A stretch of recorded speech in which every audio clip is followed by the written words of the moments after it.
Welcome back to Your Health Matters. My guest today, Dr. Dennis Dunning. Thanks again for being on the show. We were talking just before the break about outpatient procedures. We finished that thought. Right. With outpatient procedures where the patient is not having a heart attack, they're more stable. Those patients are brought in and we perform what's called an angiogram. That's taking pictures of the blood flow in the arteries that supply blood to the heart. What we're looking for is a blockage, cholesterol narrowing in the artery that's decreasing blood flow and most likely causing symptoms. And that we treat with coronary artery stenting. And a stent is a metal scaffold that we put inside the artery and expand it to open up the blockage. And those patients, they most often go home the next day and resume normal activity within 2 to 3 days. Wow, and I've heard they feel the difference pretty quickly too because they're getting better blood flow right away. Exactly. The benefits are immediate. The blood flow is increased. And more recently around the country, because of increasing healthcare costs and a goal to try to decrease some of those while still maintaining patient safety, patients are now on a selected basis being discharged even the same day that they've had a stent.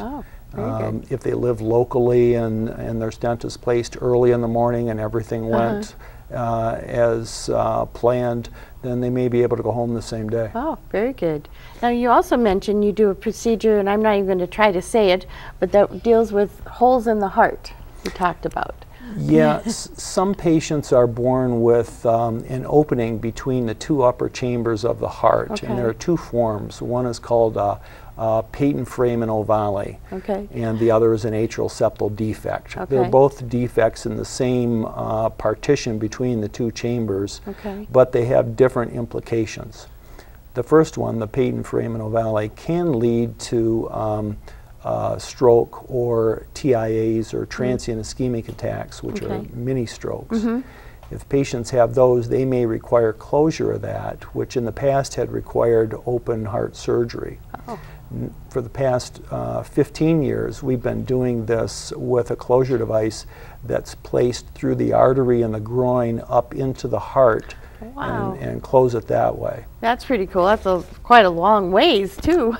Right. And just like with the coronary artery stents, patients can resume their usual level of activity the day following the procedure after an overnight stay. So this, again, is something that I had done a lot of back in Michigan. And before May, you had to go to Las Vegas or Phoenix to get it done, and now we can do it here. Excellent. That's wonderful. We talked briefly, we were watching that video earlier about timing, and what kind of symptoms would a person be watching for? And I know it's a little different in men and women. They talk about women have different symptoms, but if you're having a pre-heart attack, or what kind of things should people be watching for? Well, you're right. There's a big difference between men and women. And the classic symptoms of the severe chest pressure, like an elephant sitting on your chest, is actually a minority of patients. Anytime a patient has unexplained chest discomfort is the term I like to use. Because it's not necessarily pressure, it's not necessarily any particular descriptive term, it's just something isn't right in the chest. It can also be shortness of breath. Some patients with diabetes don't have classical chest pain. A lot of women, as you alluded to, will not have classic chest pain. I've heard they can have a jaw pain, an arm pain, back pain, indigestion. I mean, there's a reason it's called heartburn, because it's difficult to discriminate sometimes between what might be a stomach problem and what is a heart problem. Well, that's interesting. What is it about the heart that causes all those different types of symptoms? Well, the heart actually sits on top of the diaphragm, which is a thin layer that separates the stomach and so they're very close. The chest cavity. So they're very close together. So it's difficult to localize the symptoms and say with certainty that this is one or the other. And so there's the proximity anatomically, And then it depends on if a patient, as I said, is diabetic or what other problems they might have.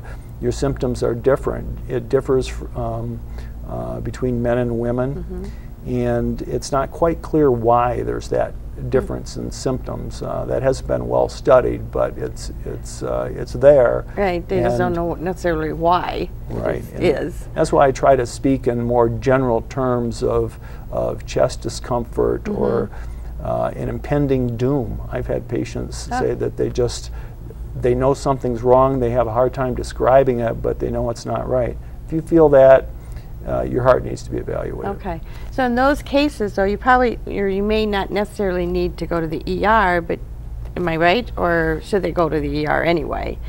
Better to be safe than sorry? That's a difficult question to answer. Certainly there are symptoms that occur lasting 15 or 20 seconds at rest that you don't need to call 911 and have that evaluated. What we're looking for primarily is unrelenting or increasing severity symptoms, symptoms that last for several minutes or longer. Anything brought on with increased activity and relieved with rest is almost certainly related to your heart. Okay. But either way, when you're starting to have those symptoms or feeling something's not right, you need to go see your doctor. Yes. Yes. That's bottom line, is you need to get some help and not put it off, because the sooner, obviously, as it said there too, the sooner you get help, the less damage is going to be done, hopefully, to your body, whether it's your heart or something else. Exactly, and unfortunately we see patients all too often that have had ongoing symptoms for a week or two that didn't get better, and they came in and were found to have a heart attack a week or two ago. Wow. And as we saw in the video, the sooner you get treatment and reestablish blood flow to the heart muscle, the more likely you're going to preserve the function of that heart muscle. Right. Well, and the other thing it's good to know, I know that at our cath lab you were talking earlier about the angiogram, and when you have it done here, you do that angiogram, and if you find the blockage, you're able to fix it in the same procedure, right? I mean, at the same time. You don't have to close them up and come back a day or two later and do it, put the stent in.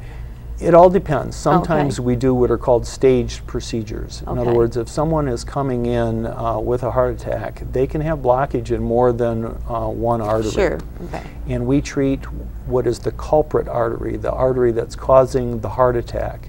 We look at all the arteries, and there may need to be further work done on another blockage, but we know based on thousands and thousands of patients treated worldwide that it's better to treat the heart attack blockage first and then later treat the other blockage, that patients are then put on the appropriate medications and have fewer complications than trying to just fix everything at once. Sure, that makes sense too. And like you said, there's some things that can be helped with the medications, maybe not necessarily surgery right away, type of thing. And we all try to live healthier lives, and it is, like you said earlier too, our society has become much more stagnant. We just don't get up and move like we used to. Unfortunately. Yeah, I know.